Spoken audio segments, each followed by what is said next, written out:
Right, Cooking First is one of the finest seafood chefs in the world. In the world. He brought that bit.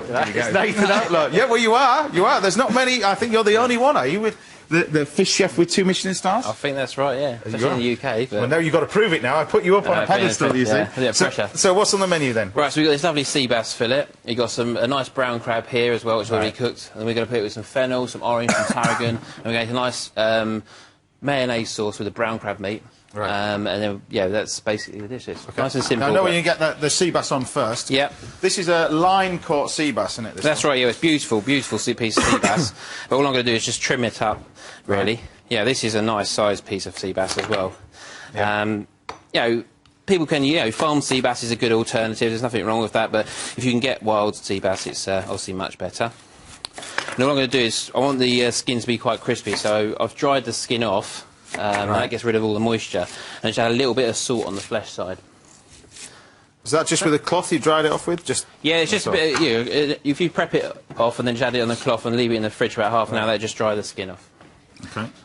Now you want this fennel just sealing off in the pan, don't you? Really, just thinly sliced. Yeah. That's it. Yeah. So yeah, all you do is wedge the fennel there, and what we're going to do is just roast them off, put them through the oven, a little bit of seasoning, and that's just really the vegetable part of it. Okay. Okay. Just the next thing, the next thing I'm going to do is the crab. Now this crab, the size of crab like this, will take about 14 minutes, 12 to 14 minutes to cook. Yeah. Best way to do it is cook it in salty water, like almost as salty as the sea. Yeah. And then you don't lose any of the flavour. And then let it cool down. So you wouldn't refresh it? A lot of people... Yeah, I don't refresh it. I just sort of leave it in a sort of cool place to cool down. As soon as you can handle it, you know, physically, that's when you pick it. So, we just take off the claws and remove all the legs as well. And they just snap off. All these you can get, you know, you can get meat out of all of this in here, but you know, we haven't got that amount of time to do that. But would you go for the smaller sort of brown crabs, or are you going for the larger ones? I'd go for the smaller ones personally. Yeah. Yeah, I think there's more flavour inside. So, I just take that there, crack it open. So you loosen the top shell loosen by the top going shell. In the back. Yep. And then just pull it open. And then what it reveals, basically inside there, is these dead man's fingers. Now, dead man's fingers, people say they're poisonous. They're not poisonous. They just don't taste very nice. Yeah. So, just pull them off. And you'd pick all that out, but what I'm after is the brown crab, because that's the flavour of my sauce. Right. So inside the shell there, you've got like a membrane, which you don't want, and then towards the back of the shell, you've got this lovely brown crab meat, which is where all the flavour is. Now, you use a lot of the brown crabs for the sauce for this one, isn't it, really? That's right, yeah. So we're just using a bit of brown crab for the sauce, and that just gives it some extra flavour. And what you're doing there for me, James, is the mayonnaise, which is egg yolks, and then you've got a little bit of just generic sort of sunflower oil and a touch of olive oil as well. Because obviously in France it would be vegetable oil. Yeah. Yep. Okay. But you can buy that rapeseed oil nowadays, which is around in the UK, but quite strong for this, I presume. Yeah, it's a bit too strong for this dish. It's good. It's a good product, but it's a bit strong for this. Yeah. So I want to just remove the meat from the claw. So just pull that off. And when you're cracking crab, you want to get it in one bang, really. Yeah. And then the less breaking of the shell, less chance you've got of getting shell in your actual crab meat. Now, I mentioned your place, you know, 2 Michelin star restaurant down in Rock in Cornwall. Yeah. But you were there last night and arrived here on the sleeper train. That's right, yeah. I'm 6'5", big lad. I don't really fit on the sleeper train. So it was an experience, that's for sure, yeah. But the menu itself, when people go there, it basically you don't have no choice. You just basically pick the freshest produce on that day, really. All we got is about an 8 or 9 course menu, just whatever I decide to do on the day. Right. And then we just, you know, I've got a few really good suppliers who just to rely on, and they bring it in and we cook it. Yeah. And I think when you're by the sea, big advantage is that, obviously, and that's why it made sense to just do a fish restaurant. Yeah. Right, inside and of course, as well as a fish restaurant, a fish book. That's right, yeah. Which, funny enough, this recipe might be from, is that right? Yeah, funny enough, there's one very similar to it. Yeah. Yeah, that came out last week, which has been a bit of a challenge for me to write. So I'm not the sort of person that can sit in front of a desk. Well, I don't think any chefs are they? Really? I still find it a bit of a struggle, but right. But the book is based obviously on fish, and you've got 30 different varieties, is that right? Yeah, it's just over 30 different varieties, broken down into oily, to flat, to round, into shellfish.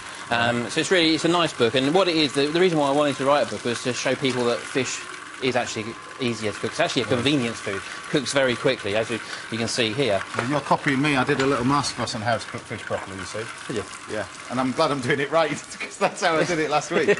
Yeah, a little bit of oil, but you don't turn it over at all. No, what I'm doing there is being patient. There's so much heat in that pan, it does all the work for you, really. Right, yeah.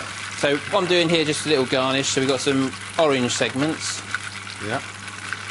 Which we're going now to use this, you want a bit of lemon zest and lemon juice, yeah? That's right, yes. We've got like a nice citrusy note to the sauce. Right. What's nice about this sort of style of sauce is it doesn't have to be what I'm doing here. You can use anything you want. I mean, it can be, you could use different stocks, fish stocks, and you make just juice, like cucumber juice or something, and add to it. It's quite versatile. The most important thing about doing mayonnaise sauces is don't boil it, obviously, because there's the eggs in there. Right. And the eggs are scramble, so... So a little bit of lemon juice in there. Yep. There you go. Blitz that up for a second. Okay.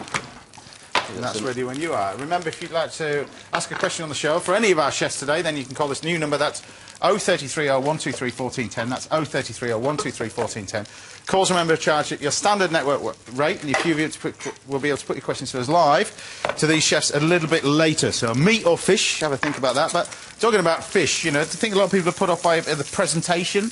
Is that, so the preparation rather than the, you know... I think it's, I mean, any good fishmonger really should do a lot of the work for you. Yeah, that's the thing. But the fun is, with fish cookery, I think, is the preparation, is having a go at it. That's quite a fun thing to do as well. Yep. So, right, so the fish is just getting there. Yep. Use the fork to turn it over. And what we're after is a nice crispy skin, so be patient. I'll give that another... We'll turn that over now. There's enough heat in that pan just to finish it off. Right. Now, the crab mayonnaise. So we've got mayonnaise. Half of that I need for my sauce. Yep. Half in here? Yeah, half in there and half in the sauce, please. So I've got some crab stock, which has been made from all the bones of the crab. Right. A few vegetables, and then, you know, simmered for about, you know, an hour. Yep. And to that we had a touch of cream, just to stabilise it. And then the rest of the mayonnaise goes into the sauce. Right. So I'll take it, because it's got the egg yolks in there, it'll thicken it up a little bit. Yeah, as it heats up, it slightly thickens it. Right. But what this does is, if you notice, it's only apart from the cream, there's a little bit of fat, but there's no butter, and you know, so it's quite a light sauce, which is obviously not what you'd like to hear. But... I got a nervous twitch there. I saw it.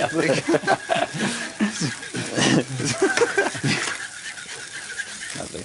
So you want some black pepper there? Yeah, and a bit of tarragon in there as well. Yeah. Put a little bit of black pepper in there. Lovely. Now, you haven't put black pepper on this fish. No, I don't think, you know, I think pepper is a spice, and I don't think sea bass really, for this dish, it works with pepper, so, yeah, in that case, you don't add it to it. Leave that there for you if you just change your mind at any point. I'm all up for improvisation, so if you want to add it, it's fine. Okay, so we've done that. We're ready. Yeah, so I'll get the fennel out. Lovely.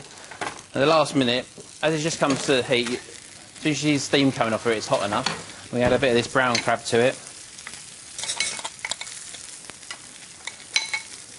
Like so. Let's get in a bit more. Happy with that like that? That's beautiful, yeah. 3 pieces? Yeah, that's perfect, yeah. Right. And just whisk the brown crab meat into there as well. Right. Give it a little bit of a taste. See if the seasoning's nice. A bit of touch of lemon juice, I think, we need in there. Yeah. It's about balancing the, making sure we've got enough seasoning in there. So a bit of butter if you want. Black pepper. Touch of pepper with this one, yeah. Ready when a little bit of salt. Okay. Yeah. Now the fish, as you see, I haven't even touched it. Is perfectly cooked. Yeah. Let's mix the crab together. Have you seasoned it, chef? Yeah, just mix a little bit of lemon juice. There you go. Ready when you are. And what we do is we'll add the sauce to the plate. So we've got a lovely mayonnaise-based sauce with all that rich crabbiness coming through from the brown crab meat. So the secret is, like you say, don't boil it. That's the key to that one. Yeah, no, this is just a warm, very warm. You know, fish is not a big fan of really hot things anyway. It just overcooks. Yep. Okay. And then we've got some of this lovely crab mayonnaise onto the plate as well. A few bits of orange. A few bits of orange, thank you, James. There you go. And then finish off, just check our fish. Yeah, that's ready. Off the heat. Beautiful piece of sea bass. And then we should finish off with a little bit of oil. So tell us the name of that dish. So we got roast sea bass, crab mayonnaise, and then roasted fennel and orange sauce. How good does that look?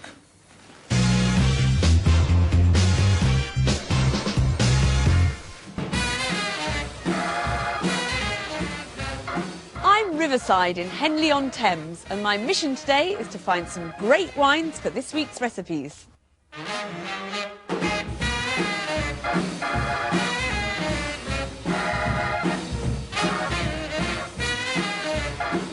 This sea bass recipe is classic Nathan, making the very best of fresh seafood, and it certainly deserves a serious white.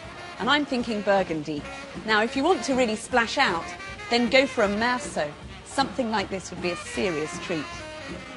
But I've dug out a beautiful Burgundian gem, and it doesn't cost the earth. And the wine is the Louis Jadot Macon Azé 2011 from France.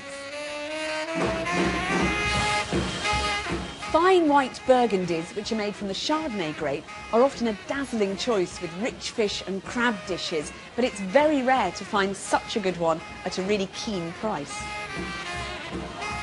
It's quite a rich scent here, lots of citrus and a bit of creaminess too. Because this is Chardonnay, there's plenty of rich fruit and buttery texture to the wine, and that's what I need to match up to the creamy crab mayonnaise and that glorious sea bass. There's a citrus fruit flavour which marries perfectly with the orange segments, and then at the end there's a fresh streak, and that complements the tarragon and the fennel, and it guarantees that the wine ends on a refreshing note. Nathan, your wonderful sea bass with crab mayonnaise epitomises seaside luxury, and I've got just the upmarket white it deserves. Enjoy it.